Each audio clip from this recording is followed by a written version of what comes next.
Alors, on va commencer tout doucement. Je vais déjà commencer par me présenter.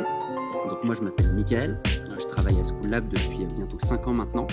Je fais pas mal de choses. Et comme j'ai un passé de comédien, au contact des entrepreneurs notamment, j'ai commencé à designer une formation au pitch, à la prise de parole, que j'ai pu itérer pendant plusieurs mois, même plusieurs années maintenant, puisque j'ai travaillé avec quand même pas mal de profils différents. Ça va du jeune entrepreneur en passant par le corpo aussi, qui porte son projet intrapreneurial. Donc c'est assez enrichissant. Et l'idée, pendant cette heure et demie, parce que je crois qu'on a une heure et demie ensemble, c'est d'explorer un petit peu ce que c'est qu'un pitch, parce que c'est un mot, je pense, que vous avez dû entendre très souvent.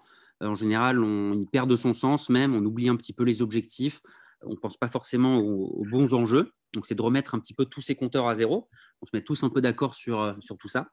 De faire quelques petits rappels, que vous me disiez aussi un petit peu, que vous me fassiez part de vos questions, de vos difficultés, de vos remarques. Donc, n'hésitez pas à m'interrompre, même verbalement, parce que j'aurais peut-être pas, ou alors Mehdi, je ne sais pas si tu seras avec nous toute la formation, mais si tu peux avoir un petit œil sur le chat, ce serait merveilleux. Ok, très bien, oui. Mais voilà, n'hésitez pas. Et sinon, voilà, encore une fois, verbalement, il n'y a pas de problème. Donc ça, c'est la première partie qui se veut un petit peu théorique, même si j'aimerais bien que ce soit plus sur le mode de la discussion, disons. Et dans une deuxième partie, on va tester vos pitchs. On va un peu voir un petit peu ce que ça donne, surtout dans un format aussi, entre guillemets, contraint que celui de la visioconférence, qui rajoute un petit peu une difficulté, un challenge. Donc, c'est super intéressant à travailler. Et si on a le temps, donc dans l'aspect pratique, moi, j'aimerais qu'on voit deux choses. C'est l'aspect vraiment dérouler pitch, c'est-à-dire, en gros, on vous laisse individuellement parler pendant voilà, 1 minute ou 2 minutes, ça on verra, sans vous interrompre. Mais il y a aussi l'autre format qui, par exemple, pendant une interaction client, vous appelez ou vous avez un rendez-vous, c'est pas dit que la personne, elle vous laisse pendant 3 minutes sans parler, en récitant votre poésie comme ça. Donc, l'idée, c'est aussi de rendre un petit peu ce format de pitch, cet exercice un peu vivant, et que ce soit plus un prétexte pour lancer une discussion, finalement, que juste de la vente pure et dure. On va explorer tout ça.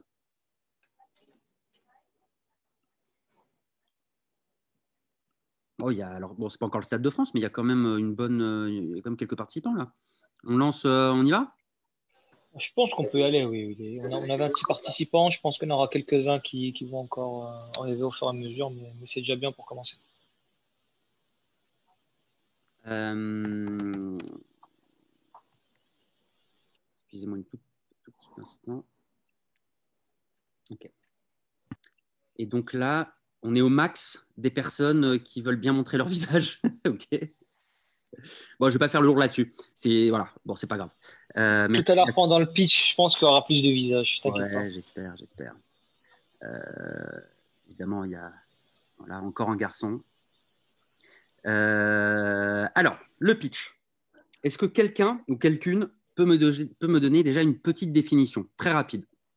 Dans cette définition, il faut qu'il y ait un peu l'utilité du pitch et à quoi ça ressemble. C'est une question toute bête. Hein. C'est un moyen déjà de savoir de quoi on parle et d'attirer l'attention, l'intérêt de la personne en face. Ouais. OK. Est-ce que quelqu'un veut compléter? Donc je te paraphrase un petit peu, mais voilà, on a suscité l'intérêt, qui est plus finalement un moyen hein, qu'autre chose, puisqu'on veut susciter l'intérêt en vue de quelque chose, évidemment. Est-ce qu'il y a d'autres aspects qui sont un peu uniques sur ce format de prise de parole, selon vous? Alors, sur le chat, j'ai persuadé. Persuader, ça pareil, persuader pour quelque chose. Donc, c'est aussi un moyen. Je cherche à persuader, à convaincre. Allez, je le dis, voilà, des gens. Moi, je dirais démontrer l'utilité de l'avantage d'un produit, en tout cas de son produit. Ouais, ok, ça me va aussi. Montrer la plus-value. Pardon La plus-value qu'on apporte avec notre produit ou service. Comment on se différencie et quelle est la nouveauté ou alors au moins qu'est-ce qu'on fait de mieux que ses concurrents. Ouais, mais il y a une composante, je suis d'accord avec tout ce que vous dites, on va affiner un petit peu, mais globalement, je suis d'accord. Mais il y a une composante qui est vraiment intrinsèque au pitch. Alors, on a vendre sur le chat. Oui. Le temps. Le temps, merci. Qui l'a dit? C'est moi, Luc Horry. Ok, merci Lucas. Le temps, exactement. Une des principales caractéristiques, si ce n'est la principale caractéristique de ce format de prise de parole, c'est qu'elle est contrainte dans le temps. En gros, de 1 à 5 minutes. Voilà, au-delà de 5 minutes, on appelle plutôt ça une présentation, ou enfin, on est un peu sur autre chose. Donc l'idée d'un pitch, c'est ça. C'est de pouvoir de manière très synthétique, j'aime pas trop le mot résumé, parce qu'il est un peu trop générique, un peu trop vague, mais en gros, voilà, de manière très synthétique, présenter son projet.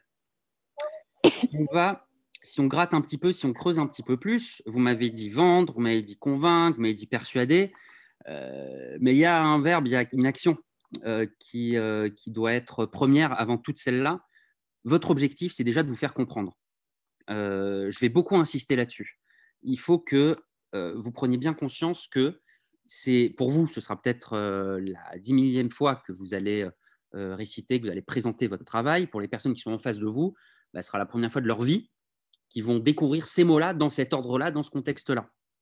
C'est très, très important de prendre conscience de ça.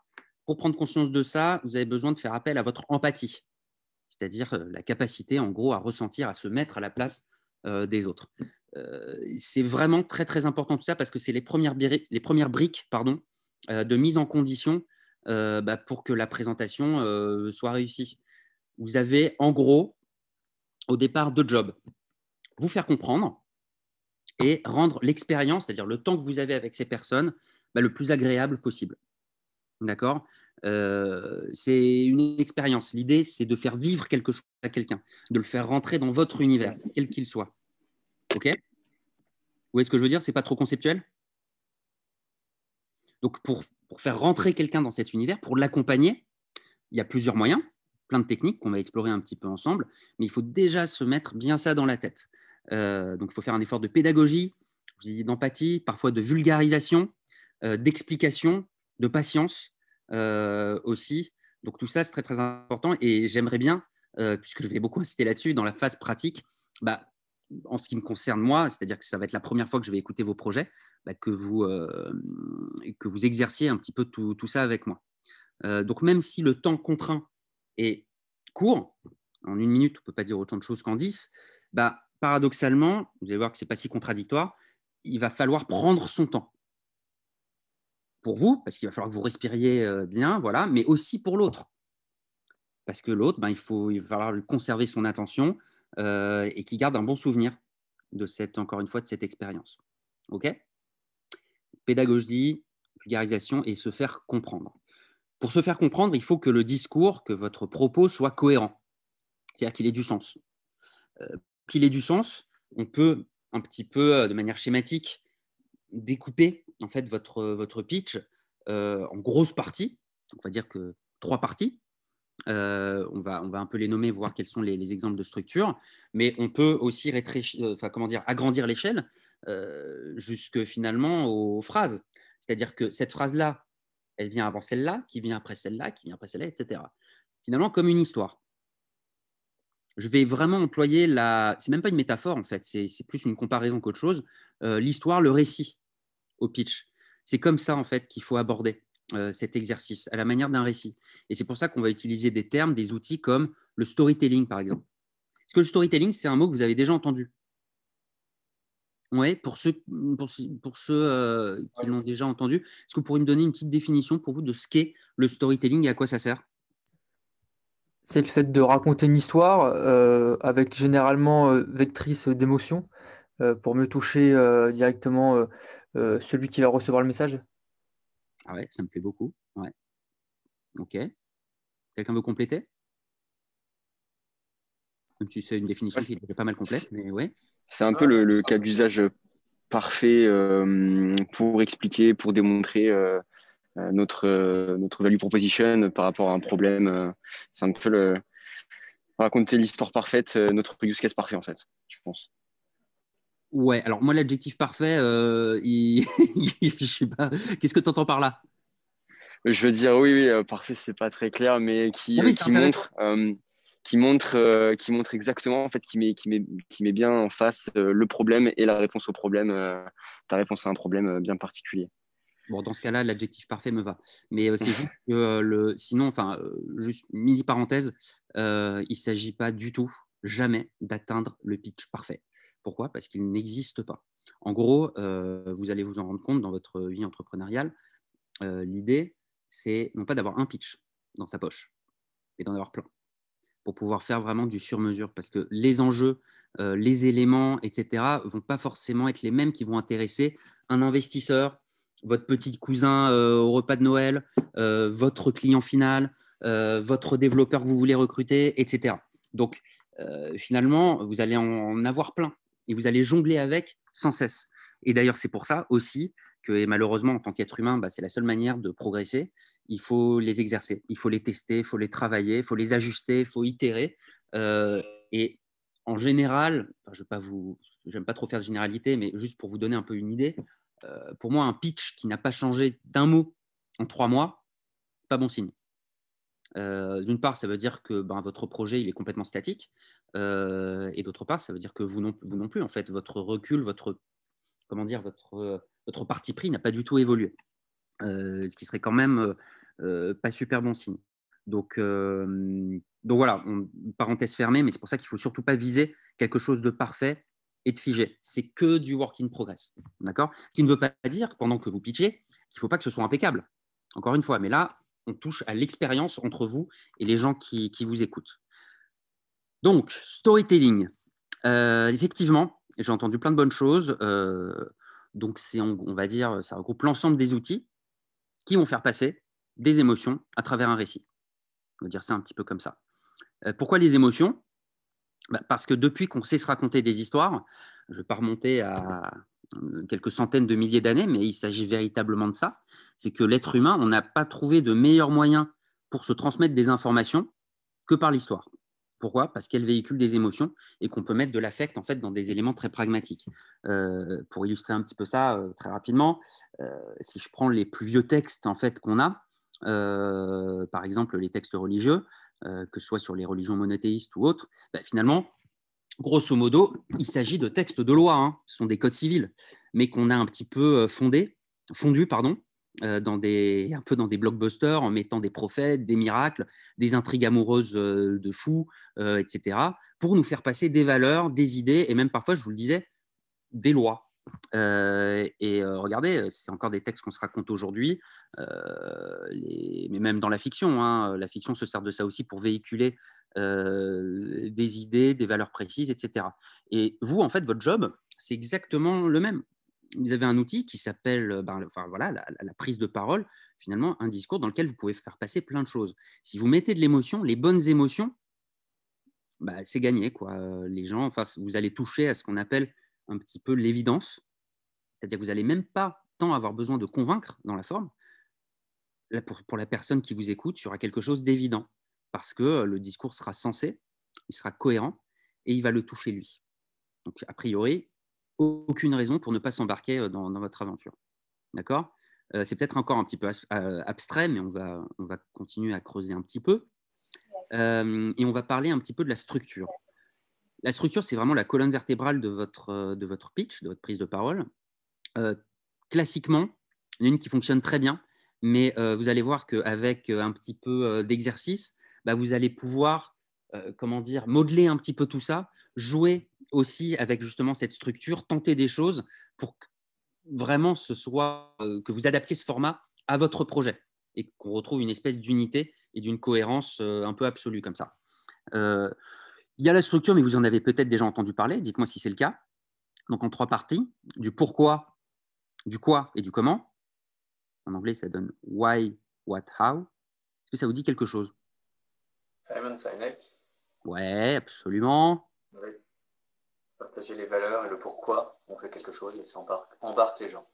Ouais. Tu racontes moins bien les histoires que toi, visiblement. Bon ? Tu racontes moins bien les histoires que toi. Non, mais c'est ça. Mais en tout cas, oui, ça vient effectivement c'est une théorie d'un talk que je vous recommande. Encore une fois, c'est une structure qui est classique, mais ça ne veut pas dire qu'elle n'est pas originale. Vous la rendrez originale avec votre personnalité, votre manière de présenter les choses et votre projet. Donc, encore une fois, l'idée, ce n'est pas à tout prix de faire preuve d'originalité ou d'utiliser des outils comme l'humour ou des choses comme ça. Ce n'est pas forcément tout le temps nécessaire. La première partie, pour entrer dans le vif du sujet, le pourquoi. Alors, à mon sens, c'est non seulement la partie qui doit être la plus courte, mais c'est aussi la plus importante. Puisque, en gros, si on ne comprend pas ou si on n'est pas d'accord avec la raison d'être de votre projet, c'est-à-dire à quoi il répond, bah, en fait, ça n'aura, enfin, comment dire, on passera à côté de l'utilisation, de la cible, du marché. Tout ça n'aura aucune importance. Donc, la première partie sert vraiment de porte d'entrée dans votre univers. Il faut que la personne comprenne, en fait, tout simplement de quoi il s'agit.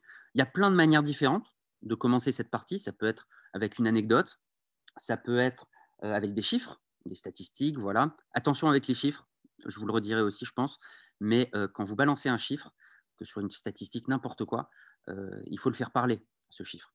C'est-à-dire que si vous me dites, voilà, 20% des gens utilisent une voiture à combustion atmosphérique. Est-ce que c'est beaucoup? Est-ce que c'est pas beaucoup? Je n'en sais rien. Donc, c'est à vous de faire vivre ce chiffre. Vous pouvez lui donner de l'interprétation dans la forme en disant 20%. Là, j'en fais un petit peu beaucoup. Mais vous avez compris l'idée. Ou alors simplement en le verbalisant. Voilà, 20%. Sachez que c'est énorme puisque la proportion de conducteurs, etc., j'en sais rien. Mais ne laissez jamais un chiffre comme ça. Donc, première partie, je vous le disais, qui permet un peu de rentrer dans votre univers. Donc, qui fait office d'introduction, mais je vous donne un exemple. Par exemple, dans le format d'un pitch d'1 minute, c'est une quinzaine de secondes. Donc, ça passe très, très, très vite. En général, et c'est pas mal, c'est qu'on termine un petit peu cette partie par une question ou un constat, en tout cas une phrase, une espèce de statut comme ça. C'est toujours bien de l'avoir, cette petite phrase ou cette petite question dans sa poche. On peut l'appeler problématique aussi. Mais en gros, c'est la question majeure, celle qui fait en fait que votre produit, votre projet, votre service existe. On va la tester un petit peu après ensemble. La deuxième partie, là on rentre vraiment dans le vif du sujet, qui est le quoi. En gros, qu'est-ce que ça fait? Quel est l'effet de ce produit, de ce service sur le monde, sur le marché? Il y a plein de manières, je ne vais pas rentrer dans le détail parce qu'il y a plein de manières dans cette partie en fait, de présenter les choses. Donc, ça dépend essentiellement de ce que vous faites. La troisième partie qui est le comment. Là aussi, le comment ça marche. Alors, à vous de doser. Hein. Un pitch, c'est comme une recette de cuisine. C'est-à-dire que parfois, vous allez mettre un peu plus de sel, un peu plus de poivre, un peu plus d'éléments techniques, un peu plus d'éléments commerciaux, un peu plus d'éléments d'équipe. Ça va dépendre du contexte et de vos interlocuteurs. D'accord? Donc, le comment, c'est comment ça fonctionne, mais pas nécessairement d'un point de vue physique. D'accord? Vous pouvez aussi répondre à comment fonctionne ce business. C'est-à-dire que si vous avez un investisseur en face de vous, c'est dans cette partie que vous allez lui parler, je ne sais pas, de formules d'abonnement, peut-être d'expérience utilisateur, de plein de choses comme ça. On a une fausse, vraie quatrième partie qui peut servir encore une fois à plein de choses, mais qui peut clôturer de manière assez élégante aussi le pitch. Là aussi, ça peut être une ouverture, ça peut être un call to action, ça peut être la présentation de l'équipe. Pourquoi vous? Pourquoi c'est vous la meilleure personne qui portait le projet? C'est très important de parler un peu de vous, sans ego trip, mais qu'on sache à travers votre pitch quel type de personne vous êtes, puisque c'est vous aussi qu'on va acheter. C'est avec vous qu'on va, c'est sur vous en fait finalement qu'on va aussi investir. Donc ça vaut le coup aussi de disséminer un petit peu des éléments dans le pitch. Ça peut être aussi à quoi va ressembler le monde avec votre solution. Faire un peu de prospective, c'est toujours intéressant. Ça peut être vos besoins. Il ne faut pas avoir de complexe ni de pudeur là-dessus. Hein. Si vous avez besoin de 15 000 € et que vous vous adressez aux bonnes personnes, il faut le dire. Voilà, dans ma roadmap, sur 6 mois, je compte embaucher 2 personnes. Voilà, ça va me coûter tant et tant. Voilà, aujourd'hui, j'ai besoin de ça, etc.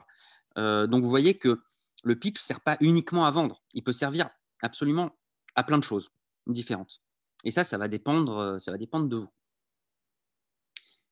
Jusqu'ici, on va faire un petit checkpoint là. Si vous avez des questions, des remarques, des choses que vous n'avez pas compris ou même avec lesquelles vous n'êtes pas d'accord, qu'est-ce que vous pensez un petit peu de ce qu'on a dit jusqu'ici? La question est peut-être un petit peu vague. Qu'est-ce que vous retenez d'important de ce qu'on a dit jusqu'ici? En fait, le bon vieux triptyque du why, what, how marche très bien. Et ensuite, why us. pourquoi nous à la fin, quoi. Donc, comment changer Ah ça? ouais, oui, c'est ça. Tu veux dire qu'en gardant ces 3 parties et en rajoutant pourquoi nous, en fait, pourquoi moi, c'est ça? Oui, finalement, c'est une structure assez simple et c'est bon de rester sur du classique et du simple parce que les gens s'y retrouvent. Nous, on s'y retrouve quand on présente et la personne en face s'y retrouve assez facilement pour comprendre de quoi on parle. Ouais, la simplicité, franchement, dans un pitch, c'est ce qu'il y a de plus beau, c'est ce qu'il y a de plus élégant. Encore une fois, je rebondis sur ce que tu dis. Pour chercher l'évidence, et donc après, on parle même de frustration, c'est-à-dire que on va présenter les choses de manière objective. Ça, c'est génial. Quand vous arrivez à trouver de l'objectivité dans votre produit, dans l'utilité de votre service, c'est magnifique et que vous arrivez à la transmettre aussi. Parce que objectivement, il y a un use case, il y a une utilité, il y a une adresse. Et du coup, bah, il y a une évidence qui va se matérialiser pour le client, le consommateur, l'investisseur, qui vous voulez. Et après, même amener, et le mot n'est pas trop fort, croyez-moi, de la frustration en disant, en fait, il le faut. Est-ce que ça existe? Est-ce que je peux l'avoir? Où est-ce que je peux le trouver? Etc. Vous allez voir que l'effort, finalement, de conviction, un petit peu, bah, il n'est pas, comment dire, on n'a pas à le doser très, très fort. Au contraire, moi, mais c'est à titre personnel, je préfère de loin un entrepreneur qui va me pitcher son projet d'une manière extrêmement calme, extrêmement sereine, mais qui va amener voilà, de l'évidence, tout simplement. Voilà, d'autres remarques, interventions, questions? Moi, j'ai une remarque, mais je ne sais pas ce qu'en pensent les autres, mais je suis d'accord avec le plan que chacun donne et en finissant par le pourquoi nous. Mais je pense que c'est un très bon plan. Moi, j'ai un parti pris. Euh, Souvent, ça m'arrive de dire pourquoi, donc quel est le problème, et d'emblée dire tout de suite pourquoi nous. Je m'explique après, mais en fait, mais ça marche peut-être pas pour un pitch très court, mais pour tout ce qui est pitch deck ou sales deck ou ce genre de choses, on remarque que parfois, en fait, les gens ils lisent pas tous les slides. On a parfois, je sais pas, 20, 30 slides et 10 slides sur la démarche, ce genre de choses. Et moi, très souvent, avec mon ancien cabinet et aujourd'hui, maintenant, on ne se prend plus la tête, on fait pourquoi, enfin, quel est le problème, quel est le contexte, etc. Et directement pourquoi nous. Et après, on dit la démarche, mais peut-être que ça marche plus sur des sujets de consulting ou c'est une démarche assez classique d'accompagnement, je ne sais pas. Mais c'est un parti pris et je ne sais pas ce qu'en pensent les autres, mais je pense qu'on peut aussi parfois prendre des risques et dire directement pourquoi nous. Enfin, en partant du principe que les gens n'iront peut-être pas tout lire, quoi. Voilà. Ouais, est-ce que quelqu'un veut rebondir là-dessus? Moi, je trouve ça intéressant. Après, la partie storytelling, je trouve qu'après, ça dépend des produits, mais la partie storytelling, je pense qu'elle est aussi importante à inclure. Alors, Et même si dans un format plus court, il n'y a pas forcément de temps voilà, à faire une étude, enfin, pas une étude de cas, mais vraiment un storytelling parfait sur les conditions de pourquoi notre produit marche aussi bien. Mais sur un pourquoi nous, je pense que il manque une partie de storytelling, je pense. Après, ça dépend des produits, mais je vois ce que tu veux dire en tout cas.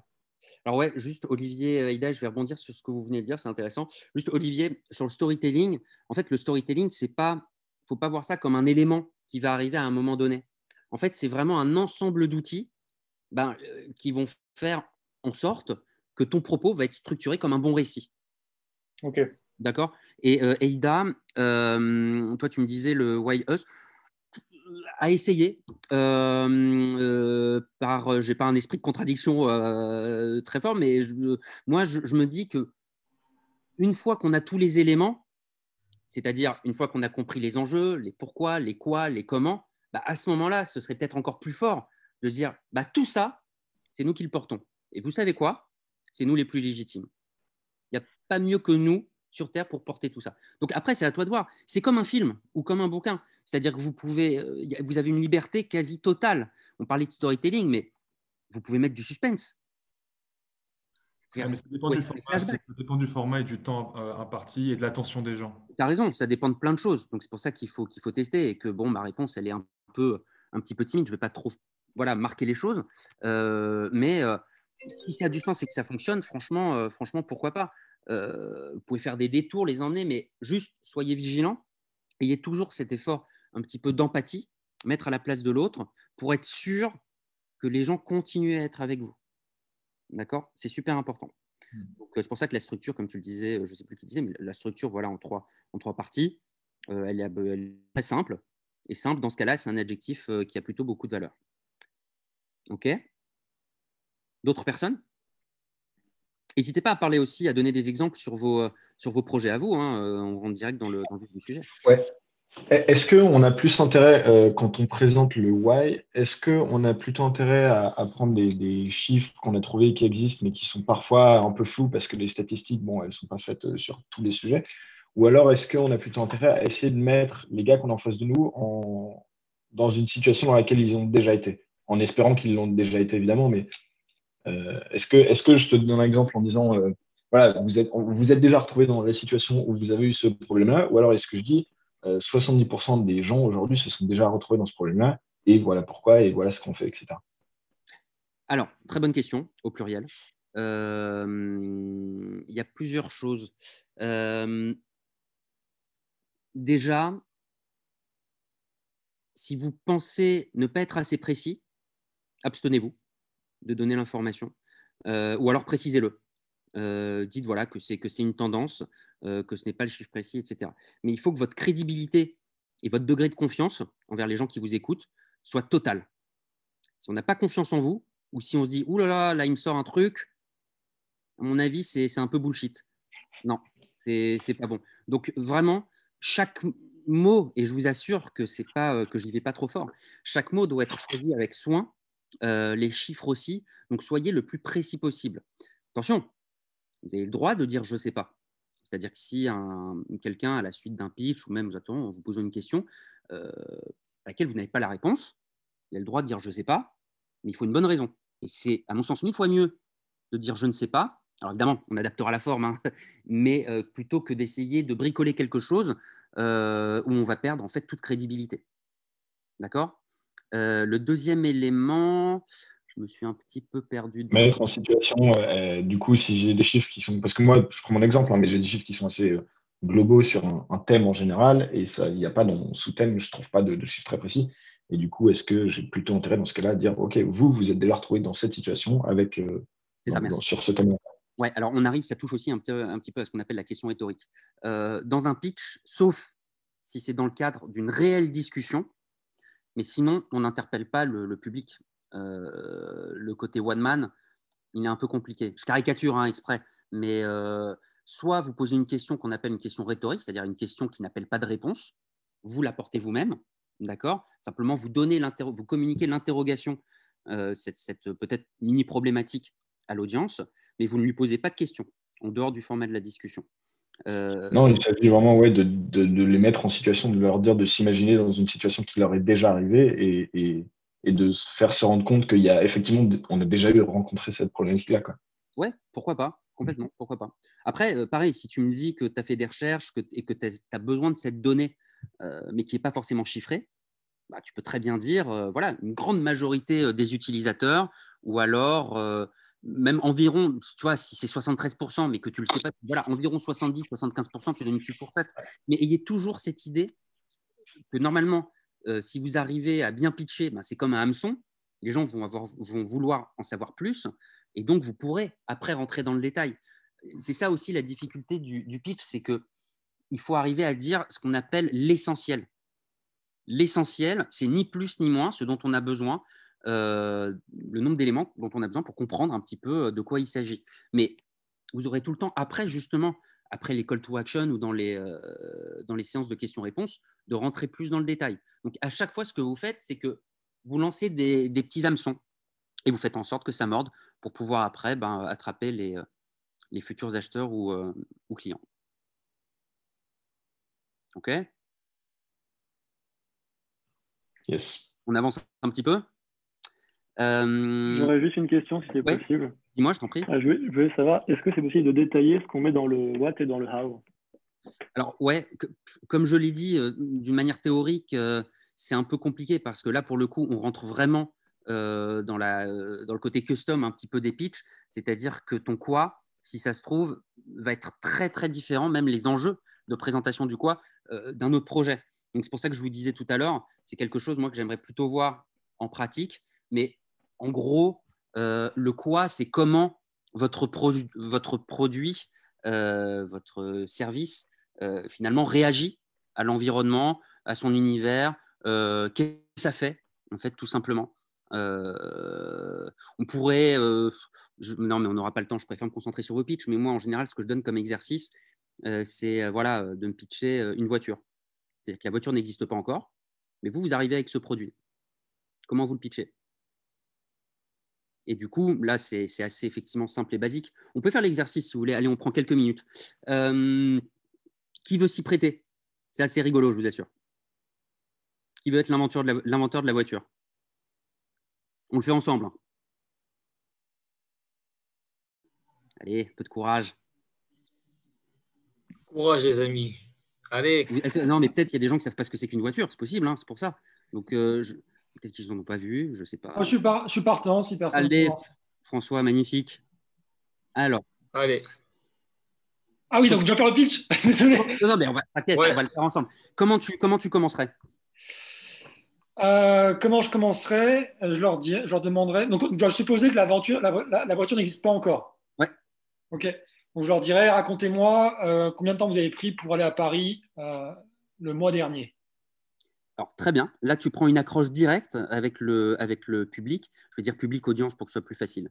Moi, je suis personne pour interdire quoi que ce soit, mais on va dire que je ne recommande pas forcément, surtout s'il y a une assemblée, de vraiment de les objecter. En plus, en première, tu vois, les gens ne te connaissent pas.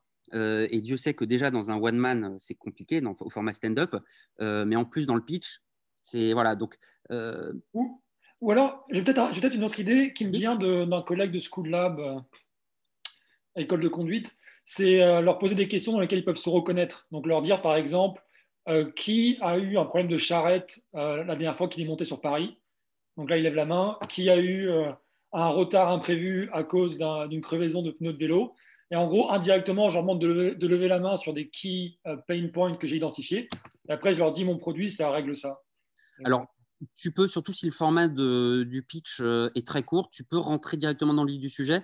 Encore une fois, moi, je ne recommande pas forcément de s'adresser comme ça directement aux gens, de les interjecter comme ça. Mais encore une fois, pourquoi pas? Mais c'est un risque. Il y a, pour compléter ce que tu dis, un petit peu le système d'entonnoir. C'est-à-dire de partir de quelque chose de très général pour après rétrécir et cibler vers la personne ou les personnes que vous avez en face de vous. Et commencer, alors de manière assez classique, hein, ça peut ressembler à une bande-annonce, mais aujourd'hui, dans un monde où tout va plus vite, où l'information et l'humain a besoin de circuler très rapidement, voilà, etc. Donc, vous contextualisez, d'accord, et vous faites apparaître, sans le nommer, mais un besoin qui commence à se dessiner, c'est-à-dire le besoin de se déplacer rapidement. Donc, François, toi, tu l'as tout de suite identifié, c'est ça. La problématique, c'est comment je peux faire aujourd'hui pour me déplacer rapidement d'un point à un autre. Et tu peux même rajouter, si c'est des petits hameçons que tu lances pour après ton pitch, par exemple, d'une manière très safe, très sécurisée. Ou alors, à plusieurs. Tu vois, c'est rajouter des petits éléments que tu vas pouvoir développer après. D'accord? Donc, on a grosso modo notre problématique. Ensuite, la deuxième partie, le quoi. Donc, sachant que… Une question à poser. Oui, bien sûr. À quoi ça sert de poser une question alors que personne ne va répondre? Dans le cadre de la question rhétorique, c'est ça? Voilà, je sais que c'est une question rhétorique. En général, quand on pose une question… Aurélie, on ne t'entend pas très bien. Est-ce que tu peux modifier ton micro? Vous m'entendez là? Oui, moi un peu mieux, ça va, je pense que ça va. Non, mais parce que si on pose une question, oui, quelle est la distance entre, je ne sais pas, enfin la question qu'avait posée François avant, s'il y a trop de monde, enfin c'est peut-être une question qui fait réfléchir, mais c'est bizarre de commencer comme ça alors qu'il n'y a personne qui va répondre à la question. Ouais. Alors, bon, tout le monde a compris la question de Soraya. C'est ce que je disais tout à l'heure. En fait, moi, à mon sens, effectivement, je déconseille de s'adresser comme ça au public ou aux gens, surtout dans l'attente d'une réponse, parce que c'est assez risqué. Soit les gens vont être un peu timides, timorés, ils vont pas forcément avoir la bonne énergie, il y aura un petit sentiment de malaise, soit ils répondront pas à la manière dont vous vous attendiez. Donc, c'est un gros risque. Donc, c'est pour ça que je parlais de questions rhétoriques. Question rhétorique, Oui. une figure de style qui simplement dit, vous posez la question, mais c'est vous qui donnez la réponse. Ah oui, oui, oui, ok. Faites tout de suite Ok. après. Vous n'attendez pas Oui. la Vous réponse. donnez la réponse, en fait. Voilà. Ok. C'est plus clair? Oui, oui, c'est clair. Top. Merci. Pas de souci. Notre inventeur, François, il est toujours là? Oui, je suis toujours là. Je suis en train de travailler sur le prototype, là. Une voiture qui sort bientôt. Top. Alors, eh ben, très bien. Donc, alors, je te laisse continuer. Donc, on a notre problématique. Ok. Donc, je continue avec le pitch, c'est ça? Ouais. Excuse-moi parce que je suis d'une oreille inattentive. Mais en gros, on a posé notre question rhétorique, on y a répondu nous-mêmes, on a introduit le principe de voiture.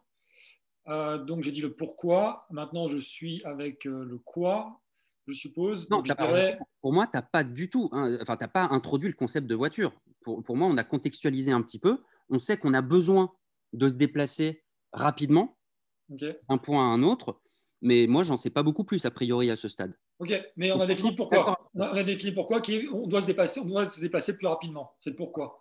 Exactement. Après, moi, j'enchaînerai avec le quoi, qui est notre solution est de créer un engin, disons, qu'on appelle ça déjà, un engin avec 4 roues qui nous permettrait de se déplacer plus rapidement qu'avec une charrette. Donc là, je décris le quoi. Tu peux le nommer déjà. Et je dis, c'est une voiture. Là, il y a une photo avec la voiture. C'est super. Voilà, très bien. Donc, on a une idée précise là de ce que c'est. D'accord? On peut même décrire, à ce moment-là, vous pouvez même décrire une mise en situation pour qu'on puisse, ça c'est du storytelling, c'est-à-dire qu'on puisse vivre un petit peu l'expérience en allant assez loin, en disant, encore une fois, ça dépend qui vous avez en face de vous, mais je ne sais pas, imaginez que vous souhaitiez essayer de vendre une voiture type ambulance à un médecin ou à un hôpital, prenez leur cas. Donc, c'est pour ça que c'est très important de savoir à qui on s'adresse avant de pitcher, de connaître bien sa cible et son client pour pouvoir adresser vraiment en mode sur mesure. Donc, par exemple, si c'est un hôpital, vous avez besoin de transporter des malades de manière urgente. Aujourd'hui, ça n'existe pas trop. Moi, j'arrive avec la voiture. En fait, voilà à quoi ça ressemble. Le conducteur se met là, etc. Et puis, vous faites un Paris-Strasbourg en 5 heures et c'est très bien. Le comment? Oui, donc le comment, donc on a dit le quoi, et après le comment c'est le plus important. Le comment de la voiture, je dirais, on a pris un skateboard, on a mis 4 planches de bois, 4 roues. Si Paris, Brest est en descente, tout ira bien. Voilà. Ok. Alors, c'est sur le comment. Alors, il faut vraiment que le comment, c'est comme tu disais, c'est le plat de résistance. Donc, c'est vraiment là. Donc, il faut faire en sorte que les 2 autres parties, ou du moins la première partie, soit la plus courte possible pour pouvoir avoir un maximum de temps pour expliquer ce qu'est votre produit et comment il marche et de quoi il a besoin aussi pour marcher. Dans le cas de la voiture, le carburant, ce n'est pas trop un détail. Je pense que c'est un élément qui est assez important. Pareil, peut-être le nombre les différents cas d'usage pour utiliser une voiture. Est-ce qu'il y a les aspects de sécurité, les pièces détachées, s'il y a un problème. Donc là, vous pouvez rentrer vraiment dans le concret. Soyez toujours le plus concret possible. D'accord? Merci François. Donc, de manière très rapide, là, c'était un peu pour vous donner une idée de voir un petit peu comment ça pouvait s'articuler d'une manière un peu ras des pâquerettes, je vous l'accorde, mais comme ça, on a un exemple un petit peu objectif. OK, 16h42, on est à peu près dans les temps. Je vous propose, je vais vous faire un petit préambule quand même sur la forme, et puis après, on va se jeter sur vos pitchs. La forme. Alors, sachant que le fond et la forme, c'est 2 choses que j'aime pas trop dissocier, mais pour un peu les besoins de la formation, je le fais. La forme, c'est la manière dont vous allez en fait vous exprimer, dont vous allez présenter les choses. Donc, ça va passer essentiellement par ce qu'on va voir de vous, ce qu'on va entendre de vous, et les mots aussi que vous allez choisir. Évidemment, donc suivant le contexte, c'est-à-dire que si c'est en visioconférence, si c'est devant une assemblée de 30 personnes, si c'est dans un rendez-vous client où vous êtes juste 2, il va falloir s'adapter, ce ne sera pas forcément les mêmes outils, les mêmes leviers qu'on actionnera. Mais globalement, votre balise, votre point de repère ultime, c'est celui que je disais au début, c'est vraiment l'empathie, la pédagogie. À partir du moment où vous abordez cet exercice, ce moment, cette expérience de manière sincère avec cette idée-là de faire en sorte que la personne vous suive, qu'elle comprenne bien ce que vous faites et qu'elle écoute quelqu'un aussi de passionné, a priori, vous ne pouvez pas trop vous planter dans la forme. Pourquoi? Parce que déjà, vous allez faire attention à votre volume de voix. Vous allez l'adapter à votre rythme. Le rythme, c'est fondamental. Alors là, c'est mes petits dérives de comédien, mais je pense que ça s'y prête quand même beaucoup, puisque finalement, on vous écoute dire un texte, en quelque sorte, que vous devez rendre le plus vivant possible. Alors, on ne va pas faire, j'ai conscience que ce n'est pas un cours de théâtre, mais juste pour vous montrer un petit peu le champ des possibles sur la manière dont on peut aborder ce format, je fais toujours ce parallèle, cette comparaison avec la musique. La musique, par exemple, sans silence, il y a des silences dans une musique, il y a des pauses, bah, c'est juste du bruit. Pour vous, quand vous vous exprimez, c'est exactement la même chose. C'est une manière de ponctuer un peu votre récit. Quand vous écrivez votre pitch, si jamais c'est comme ça que vous travaillez, bah, vous mettez des majuscules, vous mettez des virgules, vous mettez des points, des parenthèses, etc. Ça, vous ne le dites pas quand vous parlez. Donc, il faut pouvoir le signifier. Et un point, par exemple, bah, c'est la fin de quelque chose. C'est la fin d'une idée, la fin d'un concept, la fin d'une phrase. Et ça, il faut pouvoir le signifier. Il y a plein de manières de le montrer, de le signifier, de le représenter. Il y a le silence, évidemment, la pause, qu'on peut jouer un petit peu longue. Je vous parlais de suspense tout à l'heure, mais ça, c'est des effets qui peuvent être super efficaces. C'est-à-dire qu'à la fin d'une grande question, par exemple de votre problématique, si vous l'avez bien senti, vous pouvez mettre une pause. Et après, vous repartez. Donc, il y a vraiment cette idée de rythme, de respiration aussi. Parce que les personnes qui vont vous écouter, elles font preuve d'empathie aussi. Donc, si elles vous voient respirer, elles vont respirer aussi. Donc, il y a un effet de mimétisation là-dessus. Donc, il va falloir, encore une fois, faire preuve de beaucoup de sérénité et de pédagogie quand vous vous exprimez et de ne pas aller trop vite. Et vous avez le droit aussi de vous arrêter et de demander est-ce que vous me suivez toujours ou chercher des regards d'approbation. Voilà, il y a plein de manières, encore une fois, de rendre vivant et de toucher à l'interaction avec les personnes qui vous écoutent. Donc, je vous parlais un petit peu du rythme, des silences, des pauses, de l'intonation de la voix. On peut parler aussi rapidement de l'entrée et de la sortie, c'est-à-dire le début et la fin, qui sont évidemment très importants, puisque en termes d'énergie, ça aussi, il faut prendre conscience que les gens, et d'ailleurs, c'est ce que je fais aussi avec vous, c'est que j'ai conscience que là, vous me donnez 1h30 de votre temps. Alors, a priori, dans votre intérêt, hein, mais malgré tout, vous allez vous dire, voilà, il y a Mickaël qui va parler, je vais l'écouter pendant 1h30. C'est énorme de donner un temps d'attention pareil. Pour vous, ça va être la même chose. Les gens qui vont vous écouter, prenez le parti de dire qu'ils vont vraiment vous écouter, qui sont là, qui se sont déplacés, qui se rendent disponibles. Bah, surtout aujourd'hui où la valeur du temps, finalement, c'est peut-être la valeur qui est la plus forte, le temps d'attention. Ça, vous l'avez, il faut en être responsable de ça. Donc vous êtes, en quelque sorte, ce n'est pas pour vous mettre de la pression supplémentaire, c'est juste pour vous faire comprendre que vous êtes responsable de quelque chose. Il faut à tout prix sortir de l'aspect un peu scolaire, l'aspect performance, un peu le syndrome poésie de CP. Là, c'est à mon tour de passer, j'ai mon pitch. Non, il ne s'agit pas de ça. Là, on passe un peu au niveau supérieur, c'est-à-dire vivre une expérience ensemble. D'accord? Bien que ce soit vous qui parlez, vous embarquez, vous avez cette responsabilité d'embarquer les gens qui vous écoutent dans votre univers et, si possible, faire en sorte qu'ils ne soient pas exactement les mêmes avant et après. Qu'ils aient peut-être appris quelque chose, qu'ils aient envie d'en savoir plus, etc. OK? Vous voyez à peu près où je veux en venir, globalement? Oui, je vois des têtes qui font ça. OK. Donc, c'est que c'est bon. Top. Je vois qu'il y a 2 questions sur le chat. Que diriez-vous si je vous disais que vous pouviez… Ah oui, non. Peut-on accrocher l'auditoire avec une question rhétorique? Et ça, j'ai déjà répondu, je crois. Si vous n'avez pas d'autres questions, je vous propose qu'on se lance. Je suis assez curieux, personnellement, de connaître un petit peu vos projets. Et du coup, qu'on vous écoute. Alors, ne me faites pas vous supplier de passer, par pitié. Je veux bien passer. Génial. Donc, bon, je vais me taire parce que je pense que la mise en condition, vous avez compris de quoi il s'agissait. Donc, Thibaut, tu as la parole. Ça marche. Aujourd'hui, les exploitants forestiers ont besoin d'outils pour s'adapter à une planète qui change. les forestiers font face, dans le domaine forestier, on fait face à plusieurs épidémies, notamment une épidémie des scolytes, ces insectes ravageurs qui ravagent des forêts de sapins par les centaines d'hectares. Mais il est très, très chronophage de les détecter. Il faut aller sous l'écorce des arbres et ça prend énormément de temps.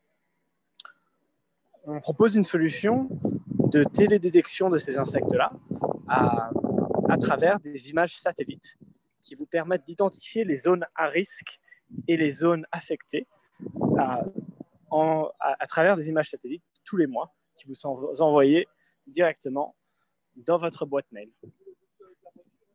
Inscrivez-vous maintenant. Le prix est de 50 centimes par hectare.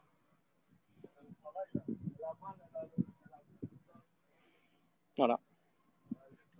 Ok, donc par ton voilà, je pense que c'est terminé, c'est ça? Merci Ça. Thibaut. Merci beaucoup. Alors, on va vous faire réagir dans une bienveillance absolue, évidemment. Juste parenthèse, et c'est un petit peu vicieux de ma part, Thibaut, mais voilà, c'est comme ça. Mais effectivement, j'attendais ce voilà. Donc, c'est exactement ce qu'il ne faut pas faire. C'est-à-dire que moi plus précisément, parce que c'est vraiment la première fois que j'entends ton pitch, je ne sais pas quand c'est terminé. Donc, c'est à toi de le expliquer. Et là aussi, pas besoin d'être original, hein, un simple merci de votre attention. Merci de votre attention. Ok. Voilà, ok. Alors, les amis, les autres, est-ce que déjà, on a compris de quoi il s'agissait? Alors, soyons bienveillants, mais soyons honnêtes aussi. Ouais, c'était top. Moi, j'ai trouvé qu'il a bien défini le problème et il a répondu au problème. Ouais. Le problème. C'est quoi le problème? C'était bien, mais on n'entendait pas trop. Il y avait du bruit derrière. Ouais, il y avait un peu de bruit. Alors, j'en profite. Merci pour cette petite remarque. Je crois que c'est Amanda qui s'est exprimée. C'est en fait, comment dire, le contexte et les logistiques sont super, super importants. Si vous devez présenter quelque chose, besoin d'un micro, d'un câble, j'en sais rien, enfin, faites les tests avant. Voilà, vous n'avez pas de joker, attendez, je vais recommencer, etc. Pensez aux gens qui sont venus encore une fois, donc préparez-vous bien là-dessus. Mais Thibaut, ce n'était pas non plus super gênant, mais comme ça me permet d'en parler. Ok, qui aimerait paraphraser ou répéter la problématique de Thibaut? Il y a les personnes qui s'occupent, enfin les gestionnaires, on va dire, de forêt ont énormément de mal et c'est très chronophage pour eux de détecter un certain type d'insectes qui bouffent complètement les arbres, en fait. Et lui, ce qu'il veut, c'est les aider à faire en sorte d'aller beaucoup plus vite. Excuse-moi du bruit derrière. Pas de souci. Pas de souci, moi ça me va. Effectivement, moi c'est à peu près ce que j'ai entendu. Donc on a compris que ces insectes posaient un vrai problème. Mais il y a un jeu, enfin un jeu, c'est pas le plus fun du monde, mais il est quand même utile. C'est le jeu des pourquoi. On va le faire avec toi, Thibaut. Donc pourquoi ces insectes sont dangereux donc pour la flore, pour les forêts? Donc c'est des insectes qui rentrent à l'intérieur de l'arbre, sous l'écorce, et qui creusent des tunnels, ce qui va affaiblir les arbres et les tuer 6 mois après. La valeur de l'arbre est ton deuxième pourquoi. Pourquoi est-ce que c'est important? Parce que la valeur d'un sapin au mètre cube, elle passe de 150 € le mètre cube à 2 € le mètre cube une fois que la qualité du bois a été détériorée par ce type de dommages d'insectes. Donc une énorme perte pour le forestier. L'autre problème, c'est que l'insecte il va se propager très rapidement et il va se propager avant qu'on puisse voir les dommages de l'arbre, dans les arbres. Il y a un retard entre l'infestation, la propagation et le moment où l'arbre meurt et où les symptômes se manifestent. Donc en fait, il peut avoir une propagation très large sans qu'on s'en rende forcément compte, avant qu'il soit trop tard. D'accord. Donc, alors, partant du principe que tu t'adresses à d'autres personnes que des exploitants forestiers ou propriétaires de scieries ou que sais-je, donc il y a ce facteur économique. Est-ce que c'est uniquement sur ce facteur économique que tu as envie de te positionner, toi? Dans la vente à des exploitants forestiers, c'est surtout ça. D'accord. La raison pour laquelle je me suis engagé dans le projet, c'est surtout à des fins de biodiversité, etc. et des préservations du domaine naturel.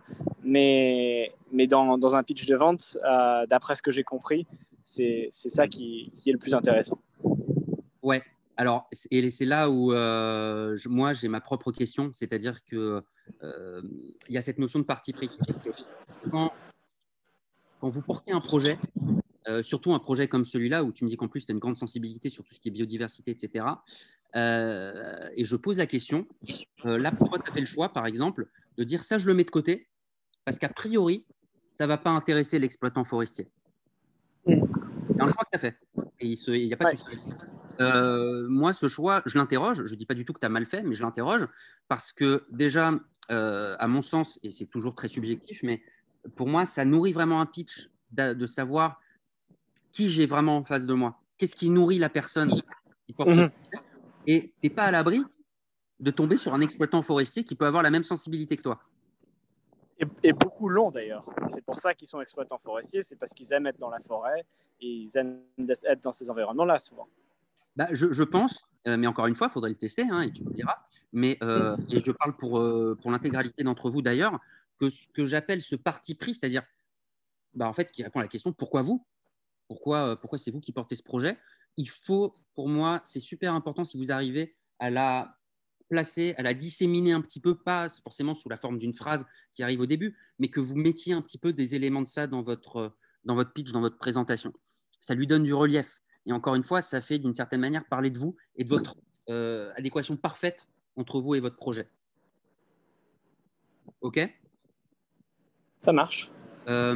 Très bien. Qu'est-ce que moi j'avais pris des petites notes. Ouais, c'est ça. Je rebondis un petit peu, je paraphrase un peu, mais c'est ça. C'est soit essayer d'être le plus fédérateur possible. C'est-à-dire que même si je ne suis pas exploitant forestier, en quoi ça me concerne ? Est-ce que c'est susceptible de ne pas du tout me concerner d'ailleurs ? Ou pas ? Donc, pour ça, il y a une phrase en anglais, « Know your audience ». Désolé pour l'accent, mais connaissez votre public. C'est que c'est indispensable. Parfois, vous n'avez qu'une vague idée, mais c'est indispensable d'en savoir le plus possible sur le contexte et les gens à qui vous allez vous adresser. Là, par exemple, Thibaut, si tu avais la certitude de t'adresser uniquement à des exploitants forestiers, ou alors si c'était juste un public lambda, voilà, tu n'amènes pas forcément les choses de la même façon, etc. Donc ça, c'est vraiment très important. Au niveau de la forme, moi, j'ai trouvé que ton rythme était très bon, ta structure très propre, hein, voilà, en 3 parties, etc. Donc, franchement, ouais, très, très bien. Est-ce qu'il y a des gens qui aimeraient rajouter quelque chose en feedback ? Non ? Très bien. Merci beaucoup, Thibaut, en tout cas. Et Petite si question, ouais. juste avant qu'on passe. C'est quand je pitcherai, enfin, j'imagine que ça, encore une fois, ça dépend et on adapte le pitch à chaque fois. Mais si je pitch à des exploitants forestiers, quelque part, ils le connaissent le problème. Ils le vivent tous les jours. Quand le public connaît le sujet, peut-être même mieux que moi, à quel point est-ce qu'on part dans le problème avant d'aller à la solution ? Est-ce que c'est justement parce qu'il y a 2 options en gros, c'est on creuse pour avoir un approfondi technique, ou alors justement on dit ils le connaissent, donc on va survoler et passer à la solution. Donc sur un pitch d'1 minute, en fait, quelle est la répartie peut-être qu'il n'y en a pas, hein, peut-être que on s'adapte à chaque fois, mais est-ce qu'il y a une répartie à avoir ? Non, très bonne question. En gros, si tu as affaire à un public qui est vraiment expert sur le sujet, alors ça amène des difficultés, mais ça amène aussi des avantages. C'est-à-dire que la première partie, tu vas pouvoir l'évacuer très, très rapidement. Et en gros, de manière triviale, hein, messieurs, dames, bonjour. Aujourd'hui, on va se concentrer sur le problème des insectes ASCII. Le nom des insectes ? C'est les scolites. Scolites, excuse-moi. Sur les scolites. Donc, tu pars du principe, encore une fois, que tout le monde s'en rappelle. Tu fais peut-être une petite phrase de recontextualisation et bim, tu vas dans le sujet. Pour pas se mettre non plus, pour pas se mettre, comment dire, en position de vulnérabilité par rapport à des experts, tracez votre cadre. C'est-à-dire que ton but, Thibaut, encore une fois, le cadre, c'est ce sujet précis. Tu ne vas pas forcément parler du mode je sais pas, de conservation des écorces à travers les âges dans la région Alsace-Lorraine, tu vois. Donc, le cadre, tracez-le de manière précise. Et ça, encore une fois, en général, a priori, c'est dans la première partie, dans le contexte. Voilà. L'autre petit truc pour juste rebondir là-dessus, des premiers pitchs que j'ai commencé à faire à des exploitants forestiers, en fait, on a un avantage en étant jeune entrepreneur, c'est aussi un peu la naïveté et de jouer un peu là-dessus. Donc, je monte un projet en telle ou telle chose. Ça fait quelques mois que j'ai commencé. On pense qu'on a quelque chose de très bien qui peut aider à résoudre telle ou telle chose, mais on n'est pas encore expert sur certaines matières. Leur dire, avoir un préavis que ils sont sur le terrain, ils en savent plus que nous sur beaucoup d'éléments. Et on est aussi là pour apprendre. Et justement, c'est même une force parce que on a la possibilité de s'adapter aux réalités de leur terrain. En fait, quelque part, de tourner le truc, on n'en sait pas énormément. On commence à bien connaître le sujet, mais vous le maîtrisez super bien. Et justement, c'est un avantage parce qu'on est prêt à vous écouter et à adapter le produit en fonction. Ouais, alors très, très intéressant. Là, c'est une question de posture aussi. C'est-à-dire que il faut… Alors déjà, il n'y a pas de place pour de la modestie dans un pitch. La modestie, c'est une super qualité dans le civil. Quand vous pitchez en tant qu'entrepreneur, que vous soyez modeste ou pas, enfin en tout cas que vous soyez modeste, ce n'est pas forcément une très grande valeur ajoutée. D'accord ? Donc, soyez vraiment factuel, objectif, précis et pragmatique. Après, tout dépend, Thibaut, et encore une fois, là, ta question est super parce qu'elle demande vraiment plein de nuances, donc ça ne va pas être évident pour moi d'y répondre. Mais du moment que tu gardes l'empathie et la confiance, surtout de tes auditeurs, aussi spécialistes qu'ils soient, il n'y a pas de souci. Effectivement, tu peux dire que, voilà, en toute objectivité, je ne suis pas exploitant forestier. Moi, simplement, je me suis intéressé à votre domaine. Voilà ce que j'ai pu y voir, y comprendre. Mais sur tout le long du développement de la solution, on a besoin de faire ça ensemble. Tu vois, de prendre exactement à partir.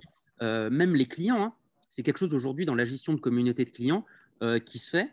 Alors attention, il s'agit d'être délicat, d'être élégant et de manière subtile, mais de prendre les clients autant, enfin, comment je peux dire ça, qui participent à la construction du projet. N'hésitez pas à nous donner des feedbacks, voilà, avec des questionnaires aussi de satisfaction, des choses comme ça, de faire essayer diverses choses, de proposer des versions bêta.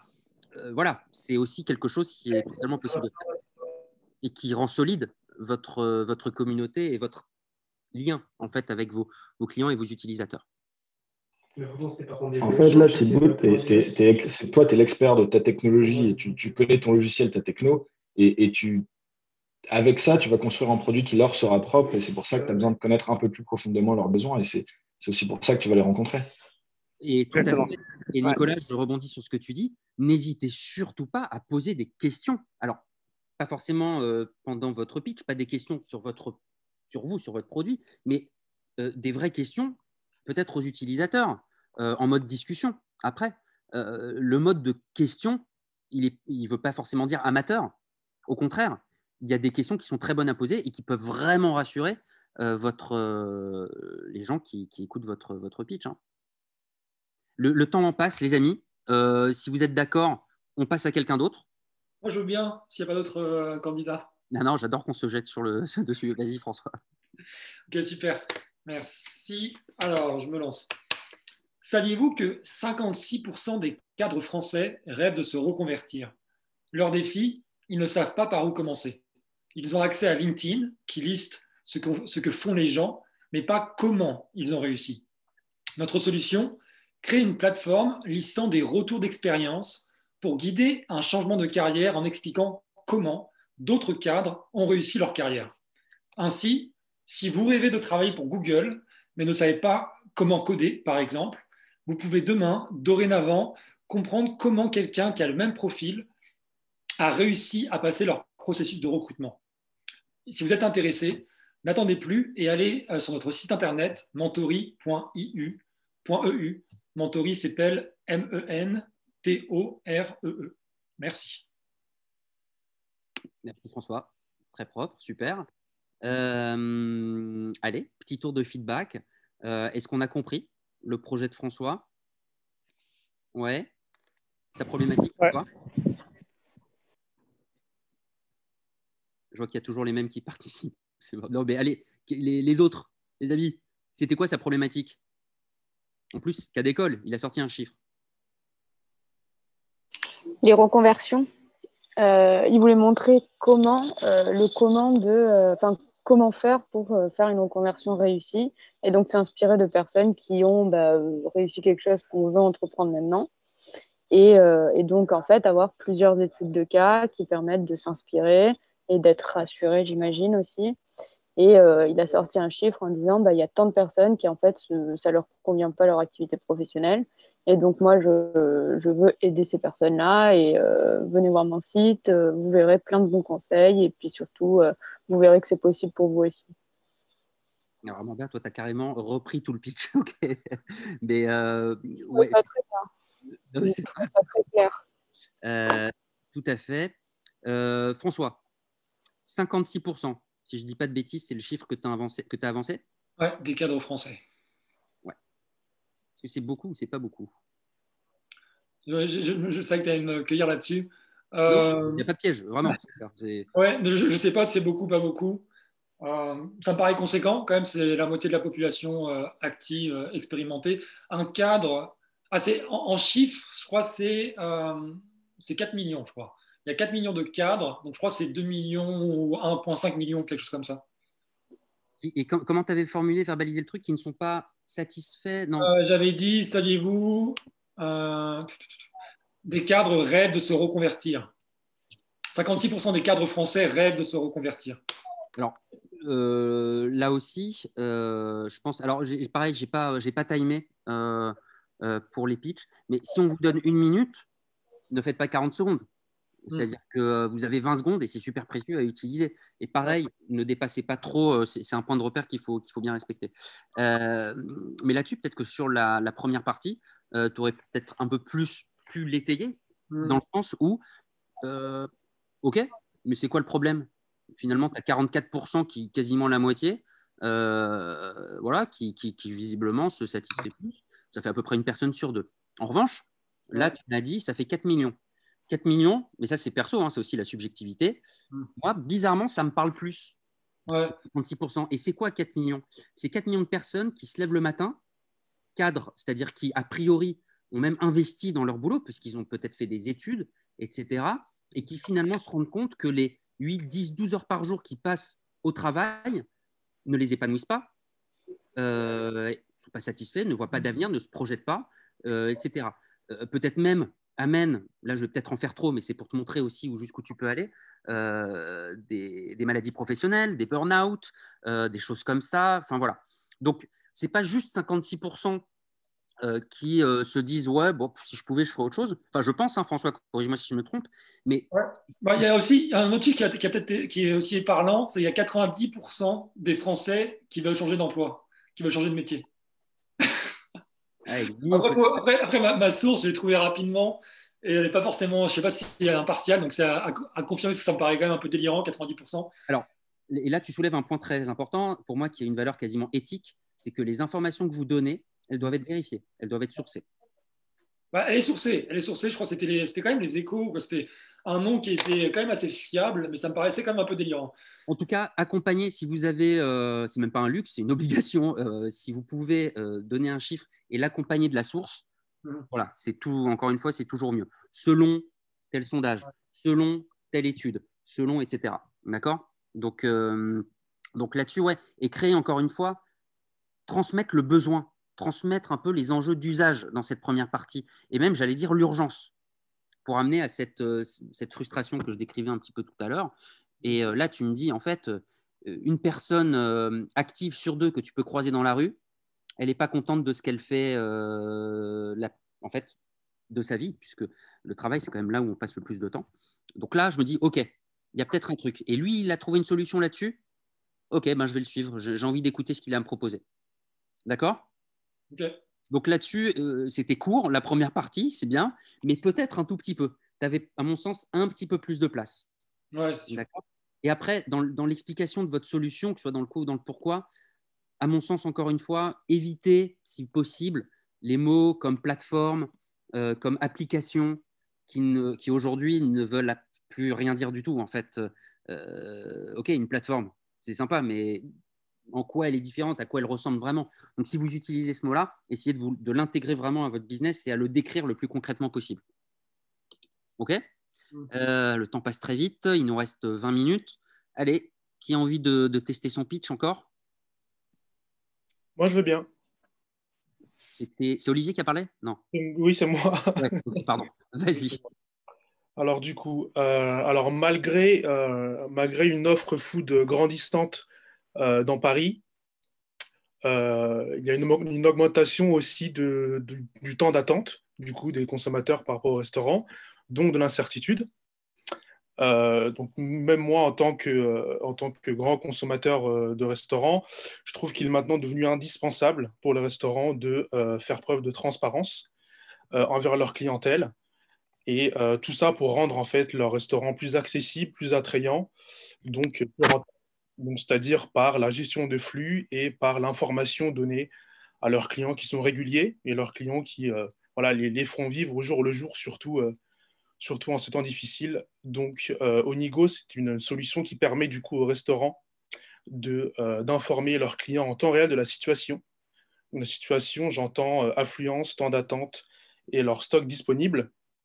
Tout ça pour faire preuve de transparence et améliorer l'expérience client, qui est devenu, je pense, un outil et un avantage, je pense, indispensable pour les restaurants, pour leur survie et notamment pour continuer dans le temps et avancer avec les nouvelles technologies qui arrivent. Et voilà. Je me suis un peu perdu à la fin. Merci Olivier. Alors, t'inquiète, et c'est pas dirigé directement vers toi, mais essayez toujours, même dans le cadre d'un exercice comme ça, de convoquer un petit peu d'énergie, un peu de passion. Même si vous n'êtes pas sûr à 100% de vous que vous cherchez vos mots, ce qui est possible, hein, on a le droit de chercher ses mots. Voilà, même le fait de dire moi je trouve ridicule de l'interdire par principe. Encore une fois, on veut un être humain devant nous, on ne veut pas un Playmobil qui pitch exactement de la même manière que son voisin, etc.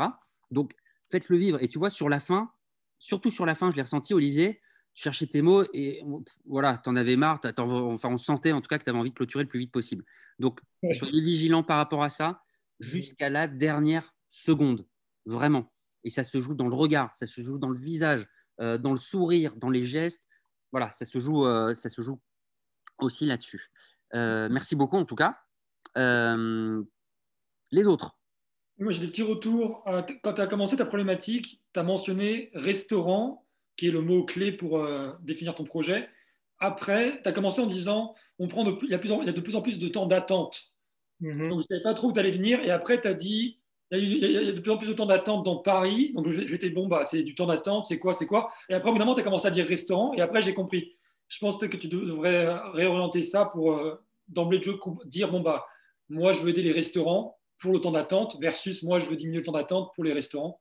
Ouais, donc inclure restaurant dans la première phrase, c'est ça? Ouais, en fait, inclure le principe de restaurant beaucoup plus vite parce que ton produit, c'est diminuer le temps d'attente, mais tes clients, c'est les restaurants. Et au début, en fait, quand tu n'as pas dit restaurant, je ne savais pas trop en fait, où tu allais. Je ne savais pas si c'était un truc pour les Vélib ou quoi aux caisses. Tu as mentionné, tu as dit 2-3 fois, je pense. Ce qu'on nous dit souvent, c'est que pour les pitchs, il faut être sûr de soi. Donc, toujours utiliser le présent et être sûr de soi, je pense. Donc, ce ne serait pas terrible. Tu disais, par exemple, tu détaillais pourquoi c'était important. C'est mieux de faire des affirmations que tu as documentées dans ton business plan, mais avoir l'air confiant. Et à la fin, tu as conclu en disant, et voilà, peut-être dire plutôt merci ou un truc comme ça. Eh ben, dis donc, que de feedback. Olivier, tu vois où François voulait en venir sur ces points? Ouais, carrément. Qu'est-ce que tu en penses? Ouais. Ouais, je pense qu'au début, parce qu'en fait, là, quand je parle de mon pitch, pour moi, c'est évident, mais en fait, c'est pas forcément évident pour d'autres personnes. Donc, il faut introduire les bons mots rapidement pour que ça soit clair. Ouais. Ouais, et surtout que là, en plus, tu as un contexte actuel qui, sans être cynique, mais qui joue en ta faveur. C'est-à-dire qu'effectivement, avec le contexte sanitaire, etc., l'offre. Alors, je ne sais pas si c'était plus, même si tu abordes le système de livraison ou si c'est vraiment restaurant en présentiel, mais si vous arrivez à greffer un peu votre produit à l'actualité, ça marche d'autant plus. Il y avait le contexte. Donc, tu as parlé du marché. Ouais. Ça peut être une manière de contextualiser, hein, clairement. C'est-à-dire, voilà, aujourd'hui, voilà à quoi ressemble le marché des restaurants. En gros, une des idées majeures dans la problématique, c'est de dire, voilà à quoi ressemble le monde, mais il y a quelque chose qui ne va pas. Et moi, j'ai vu quelque chose qui n'allait pas dans ce monde-là. Ouais. Là, je vais vous montrer comment j'y réponds. Parce que c'est une situation qui va être améliorée, innovée, transformée, etc. Mais ce constat-là de le monde va mal, si je vous parlais d'être fédérateur, il faut qu'on y adhère. Il faut qu'on soit d'accord avec ça. Si on n'est pas d'accord avec votre constat, encore une fois, on n'ira pas plus loin. Donc, il faut vraiment insister. Et la difficulté, encore une fois, c'est que cette partie doit être la plus courte possible sur le fait que voilà, on est tous d'accord qu'il y a un problème. On ne l'avait pas vu, mais toi, tu l'as vu et tu vas nous expliquer comment y répondre. OK. Oui, nommez votre solution. N'hésitez pas à lui, à lui donner un nom, évidemment, mais à le communiquer dans le pitch, même à plusieurs moments, qu'on puisse s'en rappeler. Et puis, ça fait exister la solution. Ça aussi, si elle est fonctionnelle, si elle est en vente, si on peut l'avoir, dites-le. Dites-le. Ça peut être effectivement dans la dernière partie, ça peut valoir de call to action. Mais voilà. Et faites part, ça aussi, vous avez, je pense, vous vous êtes attelé à une phase d'observation, je pense, pendant votre projet. Cette phase d'observation, alors pas toute, mais il faut pouvoir la partager. C'est-à-dire que les conclusions que vous avez eues dans cette phase d'observation, d'une manière ou d'une autre, partagez-les aux gens qui vous écoutent, parce que ce sera très intéressant pour les clients, pour les investisseurs, pour les gens que vous voulez toucher. C'est une vraie étude que vous avez faite, donc il faut qu'on puisse en faire quelque chose de ces éléments-là. D'accord ? OK. Merci beaucoup. Il y aurait évidemment plein de choses à dire, hein, sur vos pitchs qui sont très bien, mais on doit avancer. Donc, j'essaie juste de vous donner des petites clés comme ça que vous pourrez ajuster facilement et rapidement. Une autre ? Je veux bien, ouais, s'il n'y a personne d'autre. OK, moi j'aime. OK, il y avait peut-être un petit. Dans un souci de parité, ce serait top si on avait une fille qui pouvait s'exprimer, sans forcer la main évidemment. Mais écoute, Nicolas, vas-y. Bon, suivez. Ah oui, non, mais vas-y, du coup, tu as la parole, vas-y. Vous êtes tous sur des conversations de groupe aujourd'hui sur vos applications de messagerie et on s'est tous déjà retrouvés perdus dans ces conversations de groupe parce que tout le monde parle en même temps et de plein de sujets différents. Et dans un cadre professionnel, ça nous fait beaucoup perdre en productivité parce qu'on perd des fichiers, on est perdu dans la conversation, etc., etc. Et nous, en travaillant, en poussant le sujet, on a remarqué que c'était à cause notamment de cette structure des conversations qui est très linéaire, un message dans l'autre, qui existe depuis qu'on a créé le chat en 1980. Aujourd'hui, on veut reprendre les choses à la base pour vous créer un outil de conversation, une application de messagerie qui vous permet de garder toutes vos conversations organisées et cartographiées, même avec un très grand nombre d'utilisateurs participant à la conversation. Et cette solution, elle s'appelle Piple, P-I-P-L-E, et on a une première preuve de concept aujourd'hui qui est disponible sur les stores, que je vous invite à aller utiliser. Merci. Très bien. Petit exercice feedback. Est-ce qu'on a compris? Ouais. Moi, j'ai du feedback. Après, je triche un peu parce que je connais un peu le projet de Nicolas, mais tu as mentionné dans ton problème, tu dis le problème, c'est la structure de la conversation. Ou après, excuse-moi, j'étais peut-être pas forcément à 100% attentif, mais peut-être que tu as dit autre chose. Mais en gros, tu parles de structure de la conversation, mais sans définir ton mot. Et après, quand tu définis la solution, pour le coup, tu avances des capacités, des fonctionnalités que je perçois comme utiles. Tu dis, entre autres, cartographier et, je crois, l'historique de la conversation. Mais en gros, l'idée, c'est, au lieu d'introduire la valeur ajoutée de ton produit, quand tu introduis ton produit, peut-être commence à l'introduire indirectement, comme on en a discuté, dans le problème. Parce que définis, c'est quoi les problèmes de la structure de la conversation au jour d'aujourd'hui. pour après que tu n'aies même plus besoin presque de lister les fonctionnalités qui sont les réponses aux problèmes. Je ne sais pas si tu vois un peu où je veux en venir. Si, ouais, non, mais tu as raison. J'ai peur d'aller trop loin dans le problème en citant plein de sous-problèmes. Et du coup, j'ai pas osé, mais non, tu as raison, il faut que j'aille Ouais, peut-être un peu plus loin. après, c'est intéressant ton accroche, mais tu devrais vraiment focaliser sur le problème. Toi, tu dis qu'est-ce qui ne va pas avec les outils de communication au jour d'aujourd'hui. Et après, limite, tu n'as presque plus qu'à dire, nous, on corrige ça, et voilà, quoi. Mais en gros, moi, ça m'intéressait de comprendre qu'est-ce que tu n'aimes pas dans la cartographie et qu'est-ce que tu n'aimes pas dans l'historique, toi, des conversations. Ok. Ok, ouais. Nicolas, tu vois ce que ça veut dire? Ouais. Ok. D'autres feedbacks, d'autres retours? Ok. Moi, je vais faire les miens. Écoute, top. En fait, j'ai bien aimé ton. Alors, c'était pas ta première accroche, mais quand tu disais que le chat a émergé dans les années 80. Donc, évidemment, je te crois sur parole. Mais ce que je pressentais, c'est que tu me dirais, en fait, donc les années 80, c'était il y a une quarantaine d'années, faut le savoir. Est-ce que du coup, tu dirais que c'est un modèle qui n'a pas tant évolué que ça en 40 ans? Que c'est un Ouais, système, un modèle, un truc, enfin, je ne sais pas comment le définir, mais tu vois ce que je veux dire? Qu'en fait, c'est l'outil de communication par excellence, même par défaut, parfois dans certaines situations professionnelles, privées, etc. Le chat aujourd'hui est partout, mais finalement, il n'a pas tellement évolué en 40 ans. C'est exactement ce que je veux dire. Ce que je veux dire, c'est que la structure fondamentale du truc n'a pas changé du tout et qu'il est temps que quelqu'un fasse quelque chose, justement, et que nous, c'est ce qu'on veut faire. Ouais, et là, je rebondis sur le feedback, un des feedbacks de François, c'est-à-dire que l'innovation pour l'innovation, c'était peut-être la grande mode à une époque, mais il faudrait que tu puisses dire, en gros, mais tu le feras à ta sauce, mais voilà ce qui ne va pas et voilà comment j'y réponds. Ouais. Alors, ça peut paraître pas très sexy comme ça, mais c'est très efficace. Et dans ta troisième partie ou dans ta deuxième partie, pareil, prends plus le temps de nous décrire certaines fonctionnalités aussi, les plus significatives. Tu parlais de cartographie, mais développe. Qu'est-ce que ça veut dire? Donne-nous un cas concret. Tenez là, par exemple, voilà, on est en visio, il y a le chat à côté. Qu'est-ce qui se passerait si on avait telle solution?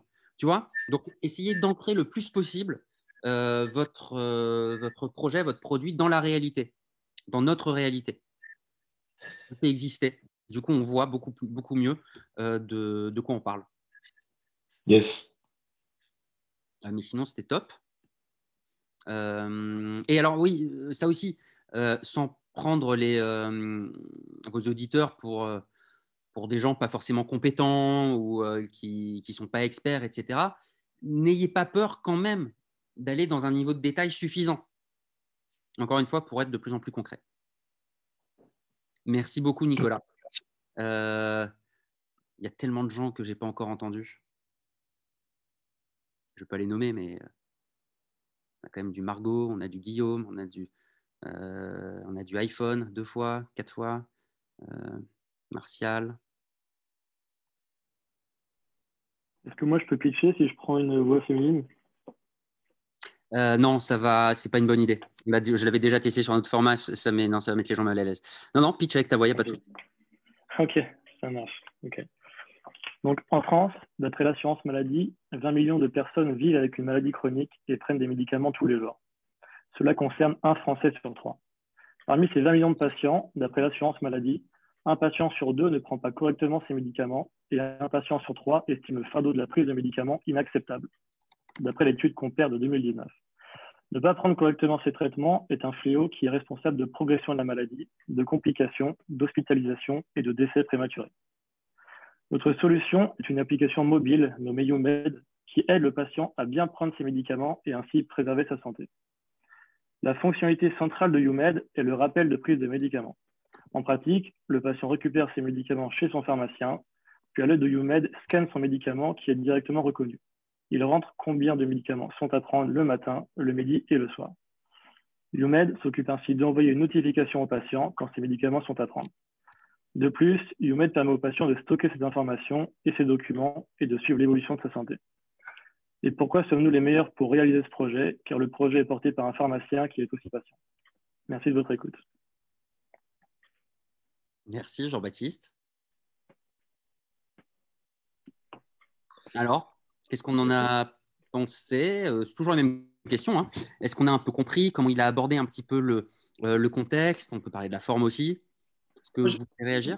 J'ai adoré l'intro, c'était vraiment super parce qu'il dit un tiers des maladies chroniques et vraiment il détaille et il finit même sur un truc qui est assez fort. Il dit la moitié, je crois, ne les prennent pas et ça peut carrément déboucher sur la mort. Donc en fait, il met vraiment énormément de contexte et d'importance. Non, j'ai vraiment beaucoup aimé. Après, deux choses, c'est peut-être plus de dynamisme parce qu'on parle de vie ou de mort, on parle d'un projet super social, super intéressant. Donc je pense que plus qu'un luxe, c'est un devoir que d'être passionné ou du moins vivant. Et peut-être à la fin référer peut-être vers le site internet ou quelque chose pour savoir où est-ce que je trouve YouMed. Je suppose que si je tape youmed.com, je vais le trouver. Peut-être que ce n'est pas le cas. Peut-être que c'est une application qui est trouvable quelque part et pas sur le web. Donc un truc comme ça. Ok. Merci François. Toujours Merci, des bons François. feedbacks. D'autres réactions? Ok. Écoute, c'était très bien. Effectivement, alors, pour moi, il y avait, pour ainsi dire, tous les éléments qui étaient là. Et en plus, plutôt dans le bon ordre. Le seul truc, c'est que tu les as vendus voilà, un petit peu à plat. Par exemple, les chiffres. Moi, alors peut-être que je n'ai pas la même dose d'attention que François, mais franchement, c'était très rapide. Les proportions, les statistiques, fais-les vraiment exister. Je ne sais pas, 2 Français sur 3, aujourd'hui, ne prennent pas leurs médicaments correctement. Il y a des conséquences dramatiques. On parle de mort. Tu vois, donc sans en faire trop, entre guillemets, on peut avoir cet air un petit peu dramatique. Dramatique, ça veut dire qu'il se passe quelque chose. Ça ne veut pas dire qu'on essaie de faire couler l'alarme. Hein. Voilà, il se passe quelque chose d'important. Donc, il faut pouvoir le signifier. Et c'est vrai, c'est super de se soigner. Mais en fait, le problème, ce n'est pas que les gens ne se soignent pas, c'est qu'ils se soignent mal.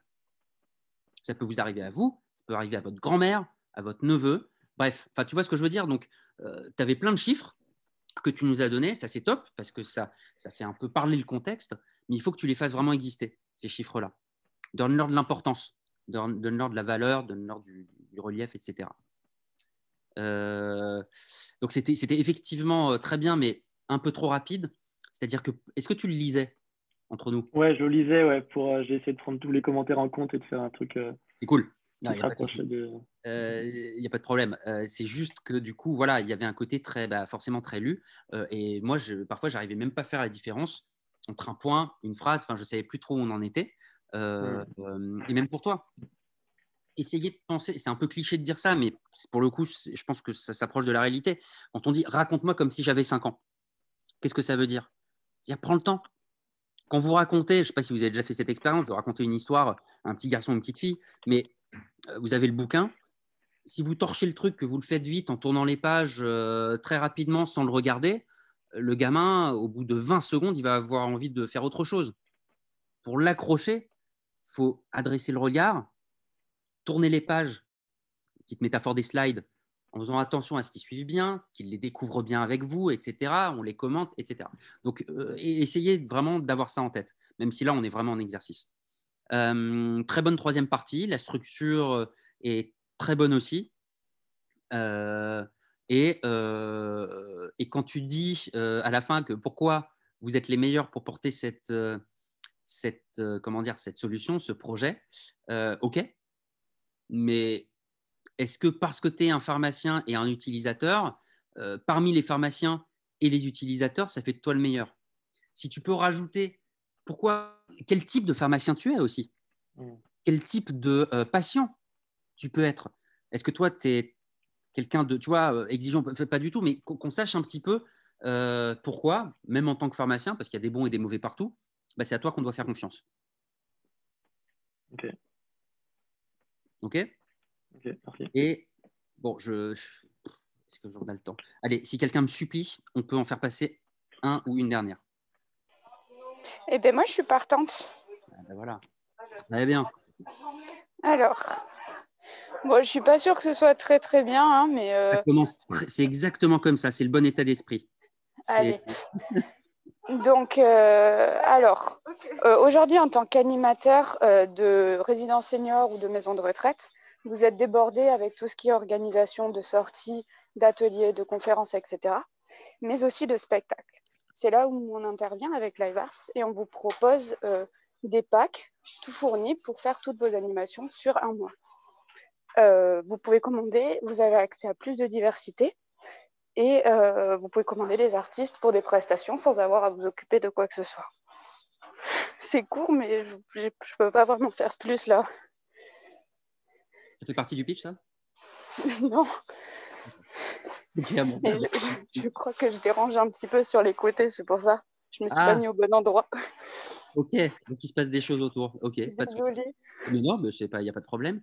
Alors, en prenant en compte un petit peu le contexte, etc., qu'est-ce que vous avez pensé du pitch d'Amanda? Vous voyez de quoi il s'agit?